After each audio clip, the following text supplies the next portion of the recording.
कहते कि महिलाओं को जागरूक करना है, बट यहाँ आगे मुझे लग नहीं रहा है कि आपको और जागरूक करने की जरूरत है, क्योंकि आप सभी इतने जागरूक लग रहे हैं कि आप लोग जो भी नई नई चीजें आ रही हैं सबको इजीली सीख के अपने गांव में, अपने मोहल्ले में जाकर सबको बता सकते हैं और उनको जागरूक कर सकते हैं। मैडम ने जैसे मेरा परिचय दिया, मैं बस्तर पुलिस की तरफ से आई हुई हूँ, डीएसपी ललिता मेहर। मैं मानव तस्करी विभाग में पदस्थ हूँ। हमारी जो विभाग का नाम है कि एंटी ह्यूमन ट्रैफिकिंग यूनिट, मानव तस्करी निरोधक इकाई। कई लोग इसको मानव तस्करी बोलते हैं, लेकिन उसमें निरोधक शब्द को भूल जाते हैं। हमारा मुख्य काम है कि जो मानव तस्करी हो रहा है उसको रोकना। अगर कोई व्यक्ति इस मानव तस्करी का शिकार हुआ है या उससे प्रताड़ित हुआ है या उसका पीड़ित है, तो उनको न्याय दिलाना, ये हमारा काम है। तो हमने देखा है कि ग्रामीण क्षेत्र में जब लोगों को काम करने की आवश्यकता रहती है, तो बाहर से कोई आके बोलते हैं कि आप हमारे यहाँ आइए, काम करिए, आपको हम लोग हर महीने 20,000 पैसा देंगे। तो जो व्यक्ति रोज कमाता है, रोज खाता है, उसको लगता है कि अरे मुझे महीने में 20,000 रुपये मिलेगा, इतने में तो मैं अपने परिवार का बहुत कुछ अच्छा कर लूंगा। ये सोच के लोग बाहर निकल जाते हैं। और मुद्दे की बात यह है कि वो अकेला नहीं जाता, उस गांव में रहने वाले 8 से 10 लोग मिनिमम जाते हैं उनके साथ में। फिर क्या हो जाता है, जब वहाँ वो लोग काम करने के लिए जाते हैं, लाइक हैदराबाद, बेंगलोर, इतना दूर दूर जगह पे जब जाते हैं, तो काम करवाने वाले उनको किसी बंद एरिया में रख देते हैं और उनको ना सैलरी देते हैं, ना ढंग से खाना देते हैं, ना उनको वहाँ से बाहर जाने की परमिशन देते हैं। तो वे लोग फिर हमें कांटेक्ट करते हैं कि हम यहाँ पे फंस गए हैं, हमें यहाँ से बाहर निकाले। तो इस तरह से मतलब एक तरह से बंधुआ मजदूरी ही हो गया कि उसको अपने कैद में रख लेना, उससे काम कराना, लेकिन उसको सैलरी या खाना या उसको जो जीवन उसको जीने का अधिकार है वो उसे नहीं जीने देना। कई बार ये देखा जाता है कि छोटे छोटे बच्चों को बहला फुसला के लोग बाहर ले जाते हैं और उनसे गलत काम करवाते हैं, जैसे भीख मंगवाना, जो लड़कियां हो उनको बड़ा करके वैश्यावृत्ति में लगा देना, इस तरह के काम करवाते हैं।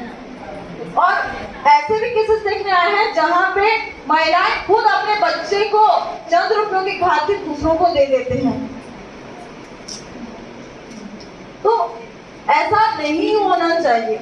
इसी सब चीजों को रोकने के लिए आज मैं आप सभी से बात करूं कि आपके गांव में अगर कोई भी व्यक्ति बाहर कमाने के लिए जा रहा है, तो उसको बोले कि कम से कम सरपंच के पास में पूरी जानकारी अपडेट कराएं, क्यों, कहाँ जा रहे हैं, किसके पास जा रहे हैं, क्यों जा रहे हैं, कितने दिन के लिए जा रहे हैं, सारा डिटेल वहाँ पे, और स्पेशली वहाँ का कॉन्टेक्ट नंबर और प्रॉपर एड्रेस रहे। और जब वो यहाँ से जाते हैं तो निरंतर उनसे बातचीत करते रहे, ताकि उनके साथ कोई गलत काम हो रहा हो तो उसकी हमें तुरंत सूचना मिल जाए। और अगर आपको कहीं से ऐसी सूचना मिलती है तो यहाँ पे कंट्रोल रूम का नंबर है हमारे पॉम्पलेट में, आप उसमें कॉल कर सकते हैं। लास्ट में पर्सनली मैं आप सभी को अपना नंबर देके जाऊंगी, आप उस नंबर पे भी कॉल करके आपकी प्रॉब्लम शेयर कर सकते हैं। लेकिन चूंकि हूँ मैं पुलिस वाली, तो हालांकि मेरा जो पोस्टिंग है एंटी ह्यूमन ट्रैफिकिंग यूनिट विभाग में हुआ है, लेकिन मेरा काम सीमित नहीं है। हमारे पास जितने आप लोग देखे होंगे, घर में छोटा सा भी लड़ाई होता है तो लोग किसके पास जाते हैं, पुलिस के पास चले जाते हैं। पति ने डांटा, पुलिस के पास जाएंगे, बोलेंगे मैडम और पतिला एक दिन पर जेल में रख देना और सुधर जाएगी, ऐसे बोलते हैं। अगर कोई बेटा माँ को परेशान किया तो माँ आती है, बोलती है कि अरे बेटी तू तो इतना पढ़े लिखे बन गई, मेरे बेटे को रख के सुधार देना, तेरे जैसे बना ले, परेशान कर दे घर में। मतलब जमीन का भी अगर विवाद हो दो भाई में कि उसको हिस्सा चाहिए उसको हिस्सा चाहिए, तो भी हमारे पास एक बार आ जाते हैं। और जो एक्चुअल में जिसमें आना चाहिए, जो मारपीट या अन्य प्रकार के जो मामले रहते हैं सब में तो आते ही हैं। मतलब पुलिस एक ऐसा विभाग है जहाँ पे कुछ भी हो व्यक्ति को एक ही चीज दिखाई देता है, पुलिस जाते हैं और पुलिस हमारी मदद जरूर करेगी। और ऑब्वियसली हम मदद भी सबकी करते हैं और पुलिस बनी ही है लोगों की सेवा करने के लिए। और आजकल हमारी एक सेवा आप लोग सभी देखते होंगे, गांव क्षेत्र में तोकापाल में भी हमारी सर्विस मिलती है, डायल 112। कुछ भी हो तो 112 में कॉल कर लेना। लेकिन मैं 112 की सुपरविजन ऑफिसर भी हूँ, इसलिए मैं जो इवेंट्स हमारे पास आते हैं, जो मामले आते हैं, मैं उसको देखती हूँ। कई बार ऐसा आता है कि कुछ लोग होते हैं जो सिर्फ मजे लेने के लिए कि 112 में कॉल करने से क्या होता है, उसमें कॉल कर लेंगे। जो कि इसमें जब 112 में कॉल करते हैं तो कुछ हमारे जो कॉलर हैं, जो कॉल अटेंडर हैं, वो रायपुर में रहते हैं, तो उसमें गर्ल्स रहते हैं, तो उन लड़कियों से बात करने के लिए भी कुछ लोग कॉल करते हैं, कुछ लोग गाली गलौज करते हैं। तो इस टाइप की चीजें नहीं होनी चाहिए। 112 इमरजेंसी सर्विस है, आपातकालीन सुविधा है आप लोगों के लिए। जब भी कोई इमरजेंसी चीजें हो, कहीं एक्सीडेंट हो गया हो, किसी घर में बहुत ज्यादा मारपीट हो रहा हो, जहाँ पुलिस नहीं आ सकती और लगता है कि 112 को बुलाना बहुत जरूरी है, तो 112 को जरूर कॉल करें।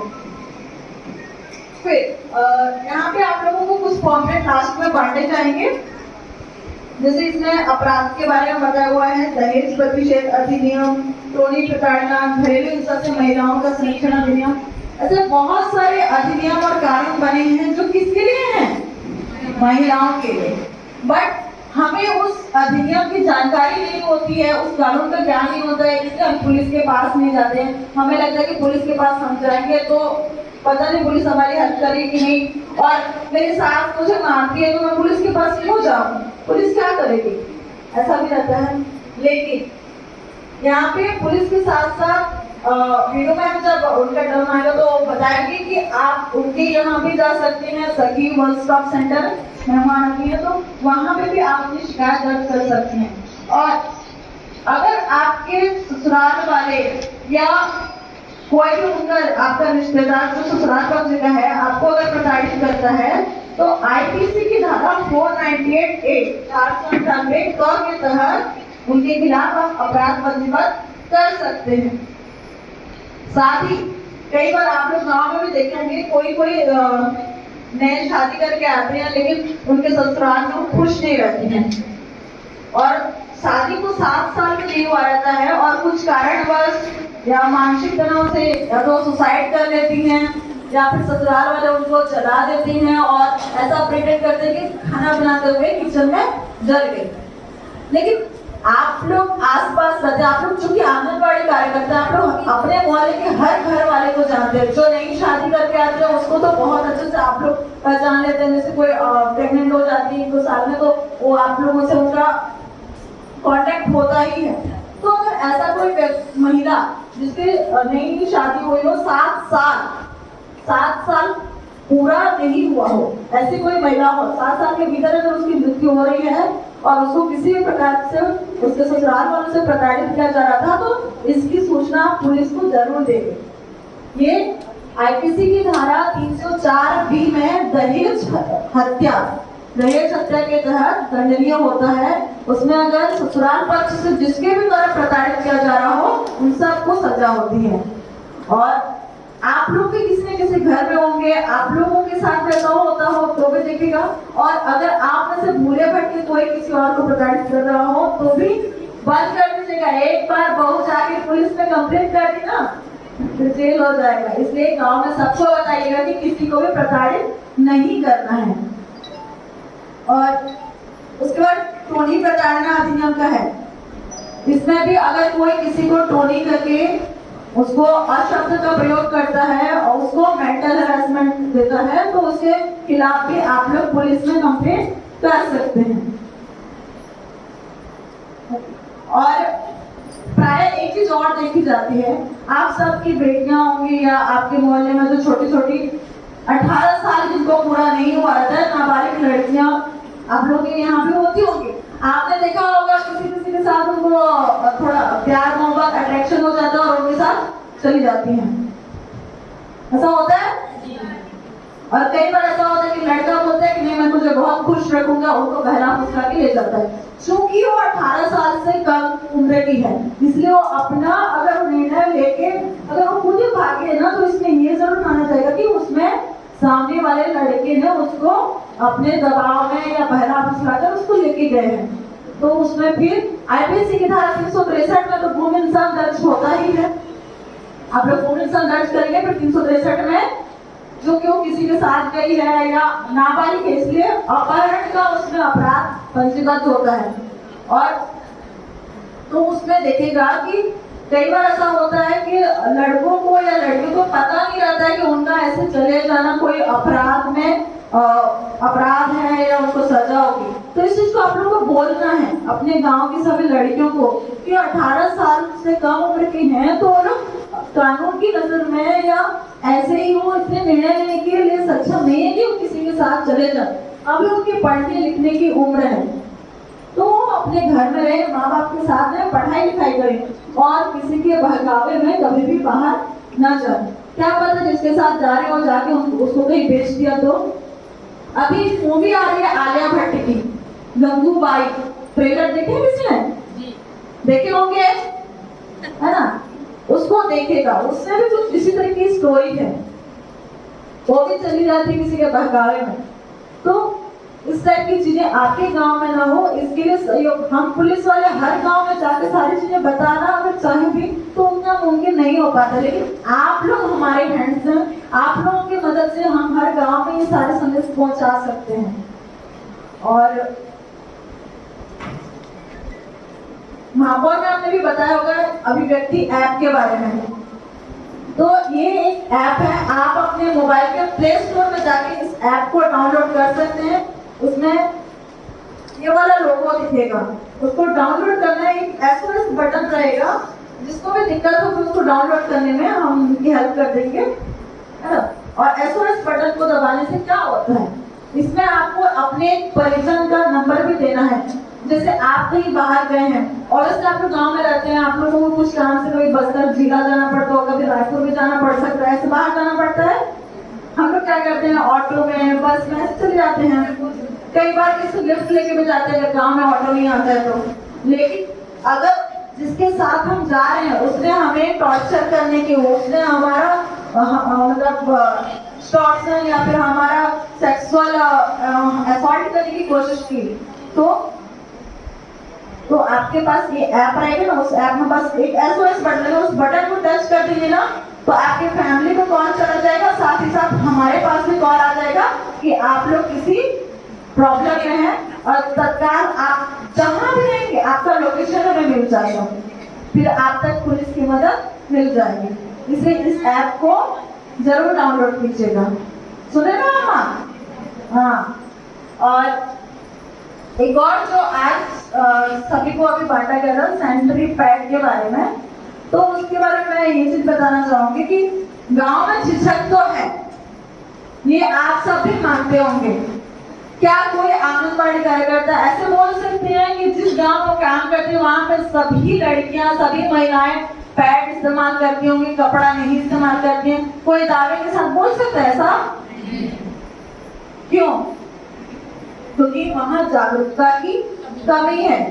लोगों को अभी भी किसी दुकान में जाके पैड लेने में शर्म आती है, झिझक होता है कि लोग क्या बोलेंगे।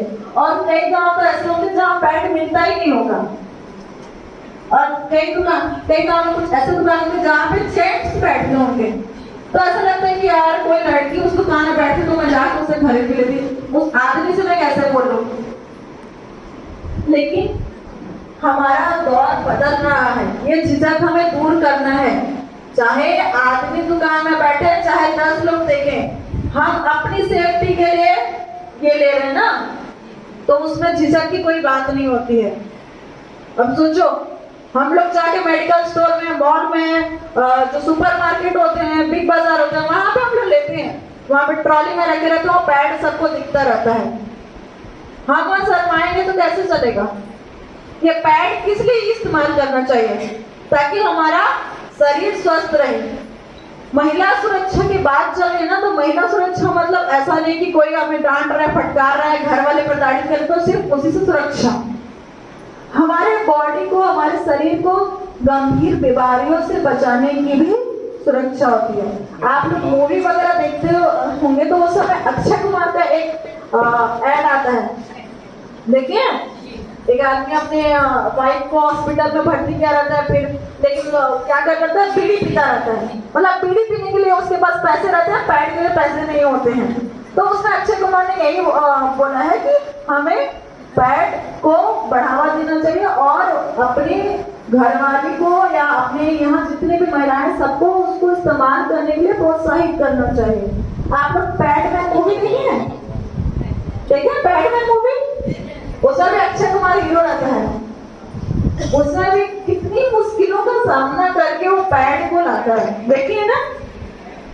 तो ये चीजें हमें नहीं होनी चाहिए। सबसे बड़ी दिक्कत आती है कि बैट का इस्तेमाल करें तो उसको फेंके कहाँ, ये वाली समस्या आती होगी। गांव में लड़के इसलिए भी नहीं लेते कि अरे मैं पैड को लूंगी तो उसको फेंकूंगी कहाँ डिस्पोज करोगे। तो डिस्पोजल का तरीका भी आपको बताया जाएगा कि कैसे उसको डिस्पोज करना है। अगर ज्यादा हो रहा है तो गड्ढा खोद के उसमें आप वो कर सकते हैं। और भी आजकल तो गाँव में कचरा उठाने वाले जाते तो उसमें आप अलग से प्लास्टिक में बंद करके उसमें दे सकते हो, वो डिस्पोज हो जाएगा। लेकिन कुछ लोग क्या करते हैं, पैड को डिस्पोज करने के लिए टॉयलेट में डाल देते हैं, पानी डाल देते हैं। कई बार उससे फंसने का भी मतलब वो अगर बीच में जाम हो गया तो आप लोगों को दिक्कत हो सकती है, इसलिए वैसे डिस्पोज नहीं करना है। लेकिन पैड का इस्तेमाल जरूर करना है और आपके गांव में सबको इस्तेमाल करवाना है, जितनी भी महिलाएं या लड़कियां हैं। मैं आपको अपने आप बेटी बता रही हूँ, जब मैं स्कूल तक पढ़ रही थी तो गांव के मतलब पास वाले गांव में पढ़ती थी मैं। फिर जब मैं कॉलेज गई तो मुझे थोड़ा शहर में कॉलेज के लिए एडमिशन हुआ, फिर मैं कॉलेज जाने लगी। तो जब मैं कॉलेज गई, जब मैं शहर में रहने लगी तो मैंने पैड का इस्तेमाल शुरू किया। देखिए मुझे देख के लग रहा होगा कि मैडम तो शुरू से ही बहुत अच्छे से रही होंगी, बट ऐसा नहीं है। जो चीजें आज की लड़कियां फेस कर रही हैं गाँव में, वो चीज मैंने फेस किया है, क्योंकि गाँव में कोई यूज ही नहीं करता था। मेरी दो बड़ी बहनें हैं, लेकिन मुझे कभी वो चीज सिखाया ही नहीं गया। वहां पे तो पीरियड्स आना मतलब ऐसा हो जाता है कि लड़की ने कोई अपराध कर दिया है, इस टाइप का लोग माहौल बना देते हैं। बट ऐसा है क्या? नहीं, यही तो वजह है जिसकी वजह से दुनिया आगे बढ़ रही है। क्यों? मैं सही बोल रही हूँ ना? हमें अगर पीरियड्स नहीं आएगा तो हम बच्चा कैसे पैदा करेंगे? यही है जो हम, और बताइए हम हर महीने खून बहाते हैं। लोग बोलते हैं कि खून पसीना एक करके मेहनत किया, किसी आदमी को वो सिर्फ बाजार में जाके कुछ काम करता हो या उस करता हो, लेकिन एक्चुअल में खून पसीना दोनों एक करके मेहनत कौन करता है? हम ही करते हैं, हर महीने अपना खून बहाते हैं। फिर उस चीज के लिए इतना शर्माना क्यों? उससे प्राउड फील करना चाहिए ना। हम यही वो वजह है जिसकी वजह से हम लोग माँ बन पाते हैं, हमारे बच्चे हो तो उन बच्चों के और बच्चे हो तो दुनिया आगे बढ़ती है। तो इस चीज के लिए शर्माना नहीं है, प्राउडली। और देखिए आप लोग अगर गांव में बताइए कि अगर पैड्स यूज नहीं करेंगे, कपड़ा यूज करते हैं तो कई सारी बीमारियां होने का खतरा रहता है। प्रेगनेंसी के टाइम में भी प्रॉब्लम्स आ जाती हैं, पीसीओडी की समस्या होती है। पीसीओडी किसी ने अगर पीरियड्स रेगुलर नहीं आता है तो उस समय टेस्ट कराने से कई लोगों को पीसीओडी हुआ रहता है। तो इसकी रीजन क्या है? यही सब इन्फेक्शन। तो हमें पैड्स का इस्तेमाल करना चाहिए और अपने आप को इन्फेक्शन से भी बचाना है, और गांव में सबको इस्तेमाल करने के लिए जागरूक भी करना है। करेंगे सभी? आवाज तो सबकी नहीं आ रही है। करेंगे सभी? सभी पक्का? पक्का? ये वाले रूम में आवाज ही नहीं आ रही है। सभी पैड का इस्तेमाल करने के लिए गांव में बताएंगे? बढ़िया, आप सभी अपने के लिए तालियां बजाएं। Thank you.